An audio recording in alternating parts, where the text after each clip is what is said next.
As a Jew, I understand the dangers of upholding the teachings of religious leaders instead of God's teachings. You see, I studied and I watched this throughout the historical narrative. The faith of my fathers, which was given to us at Sinai through Moses, was perverted by the hands of men and the teachings of religious scholars. Now, I say this wholeheartedly that I am in fact no scholar. I don't want anyone to listen to anything that I have to say unless you feel so moved to do so. And even then, if you feel moved to follow what I preach and what I teach here today, the responsibility of faith rests solely on your individual shoulders. I simply teach because I believe that God has called me to speak out and preach His final revelation to both my people, the Jewish people, and in fact to the entire world, and that's what I believe my calling and my mission to be. You see, I have seen the doctrines of men push people away from God, that they've actually pushed people away from true submission, thereby pushing people away from the only religion that is acceptable to God. The Quran says, they have set up their religious leaders and scholars as lords instead of God. Others defiled the Messiah, son of Mary. They were all commanded to worship only one God. There is no God except He. Be He glorified, high above having any partners. Modern rabbinical Judaism, Phariseeism, Talmudism, has devolved into the veneration of the rabbinical text, specifically the Talmud, the oral Torah, which the rabbis say is necessary in order for us to understand the written Torah. But even when we look at the rabbinical version of the Torah, which unfortunately today exists in a corrupted state, we see that this doctrine of needing an oral law stands in direct contradiction with what is written. Deuteronomy 4:2 tells us, do not add and do not take away from the law, that being the Torah. Exodus 24:4 says, and Moses wrote, he wrote all the words of the law.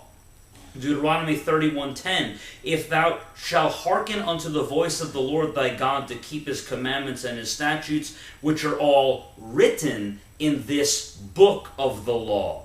Deuteronomy 31:26, take this book of the law.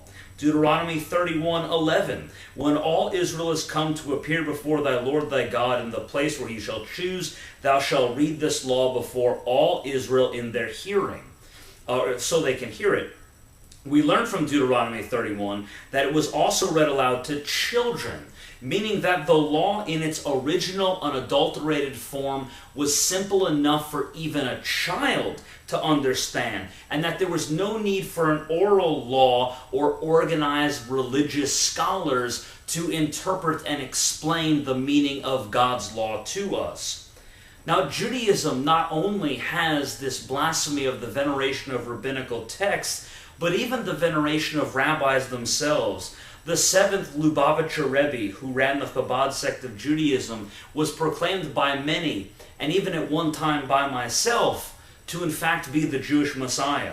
When I was in a Chabad yeshiva, we would chant the Yechi every day, which is Yechi Adonenu, Morenu Verabenu, Melech HaMashiach Leolam Va'ed, which translates to long live our master, our teacher, and our rabbi, King Messiah, forever and ever. But the Rebbe died in the early 90s. Regardless of his death, there are still today devout Hasidic Jews throughout the world who think or thought that he would return from the dead, that he would rise from the grave, or that he was in fact secretly hidden until the time was right for him to reveal himself. Today at 770 Eastern Parkway in Brooklyn, Hasidic Jews still chant the Yechi to an empty chair awaiting the arrival of their hidden King Messiah. Now, the Rebbe was a great man. Many of the things he taught were things we should all look up to and try and strive to be, charitable individuals. He was a man who did good works in this life, and he deserves credit for all the charity he did, but he's dead. He was simply a man. He was not worthy of worship. No man is ever worthy of worship or veneration. Neither are his writings worthy of being on the same pedestal as God's revelations. This example of a gross blasphemy is what my people need to turn away from. We need to remove the fear of breaking away from the perverse faith of our fathers, and we need to look directly towards God himself. God endowed my people with a special position of honor, in which we were supposed to be a light unto all of the nations, showing the world the way of submission. But unfortunately, we disputed amongst ourselves. We broke into various sects. We perverted the message, and we tried to hoard God for ourselves. We fabricated extra-biblical text and even perverted the written Torah, making it at best unreliable for us today to truly understand what God asks of us. Today, in our day and age, right here and right now, access to God comes through the final revelation and the final revelation alone, that being the Quran, which directs both Jews and Gentiles to be absolute and total submitters to God. There is no need for an organized clergy. There is no need for scholars or individuals of any sort of authority. Not only because these positions tend to promote the worship of the office and the person who holds that office, which God fervently commands us to avoid, but because we each have a relationship directly with God. The Quran tells us God is the one who created the heavens and the earth and everything between them in 6 days, then assumed all authority. You have none besides him as Lord, nor do you have an intercessor. God is clear that to even assume someone can intervene with God on our behalf is a false doctrine.